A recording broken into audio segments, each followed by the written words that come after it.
Hello friends, welcome to my channel. இன்றைக்கி வீடியோவில் பார்த்தீங்கன்னா அருமையான ரெசிபி கத்திரிக்காய் கொட்ஸு எப்படி செய்யலான்னு பார்க்கலாம் வாங்க.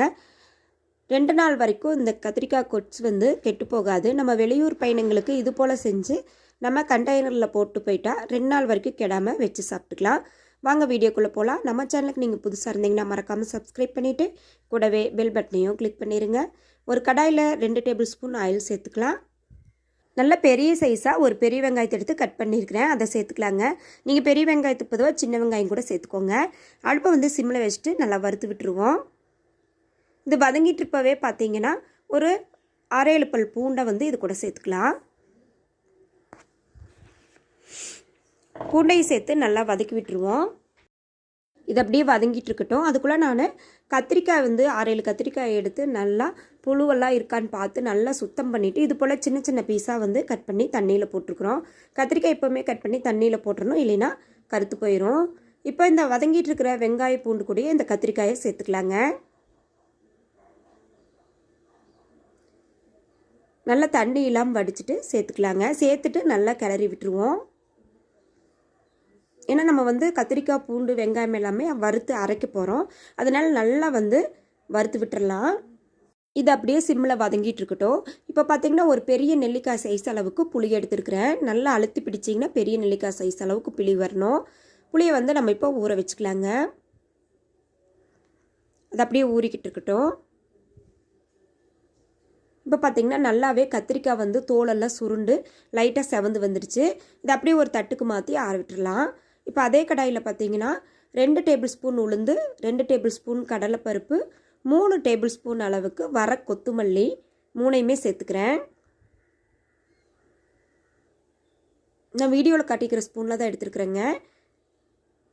பாருங்கள், இதை அப்படியே போட்டு நம்ம ஆயில் எதுவும் சேர்க்காமையே நல்லா வறுத்து விட்டுறலாம். இந்த கத்திரிக்காய் கொச்சுக்கு பார்த்திங்கன்னா முக்கியமான பவுடர் இதுதான்.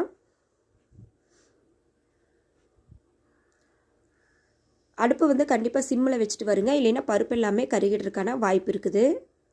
இப்போ இதில் கொஞ்சமாக 1/4 டீஸ்பூன் போல் வெந்தயம் சேர்த்துக்கலாம்.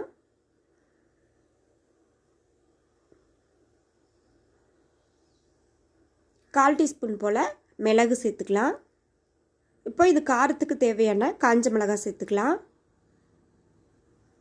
நான் ஒரு 6-7 மிளகாய் போல் சேர்த்துருக்குறேங்க.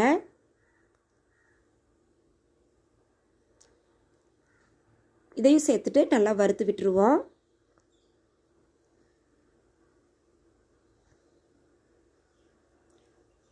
இது கூட பார்த்திங்கன்னா ஒரு 3/4 டீஸ்பூன் அளவுக்கு சீரகம் சேர்த்துக்கலாம். சீரகம் முதலையே நம்ம சேர்த்துக்கூடாது, கருத்து போயிடும். அதனால் கடைசியாக வறுபடுற ஓரத்தில் இந்த சீரகத்தை சேர்த்துட்டு ஒரு ஓட்டி எடுத்துக்கலாங்க. இப்போ பாருங்கள், இது நல்லா வறுபட்டுருச்சு. ஒரு தட்டுக்கு மாற்றி நல்லா ஆற வச்சுட்டு தண்ணி எதுவும் சேர்க்காமல் நல்லா பவுடரை அரைச்சிட்டு வந்துடலாம்.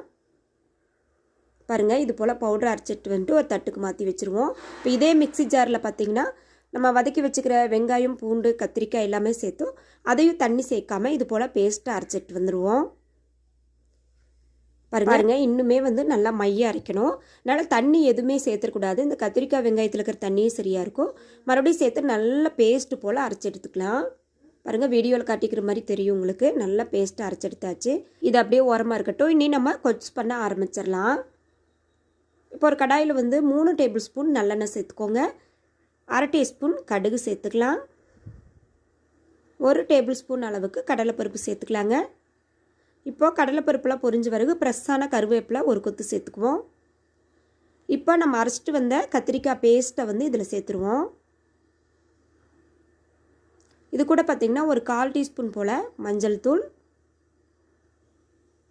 1/2 டீஸ்பூன் போல் தனி மிளகாய் தூள், மறுபடியும் ஒரு 1/4 டீஸ்பூன் போல் பார்த்திங்கன்னா கலருக்காக காஷ்மீர் சில்லி சேர்த்துருக்குறேன். சேர்த்துட்டு நல்லா கலந்து விட்டுடலாம்.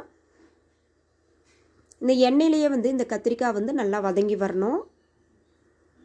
இப்போ பாருங்கள், நல்லா 1 நிமிஷம் போல் நல்லா வதக்கி விட்டாச்சு. இப்போ நம்ம அரைச்சிட்டு வந்த பவுடரை இதில் சேர்த்துடலாம். இதையும் சேர்த்துட்டு நல்லா கலந்து விட்டுருவோம். கத்திரிக்காயில் நல்லா பவுடர் மிக்ஸ் ஆகணும். அந்தளவுக்கு நல்லா கலந்து விட்டுருங்க. அடுப்பை சிம்மிலேயே வச்சுக்கோங்க, அப்போ தான் நல்லா மிக்ஸ் ஆகி வரும். இந்த ஸ்டேஜில் பார்த்தீங்கன்னா கொஞ்சமாக வந்து புளி தண்ணி சேர்த்துக்குவோம். அதாவது நம்ம ஊற வச்சுருந்தோம் இல்லைங்களா புளி, அந்த தண்ணியை வந்து நம்ம கரைச்சிட்டு அப்படியே சேர்த்துக்கலாம். நம்ம இது கூட வந்து நார்மல் வாட்டர் எதுவுமே சேர்த்துல, புளி தண்ணி தான் சேர்த்துருக்குறோம். சேர்த்துட்டு நல்லா கலந்து விட்டுருங்க.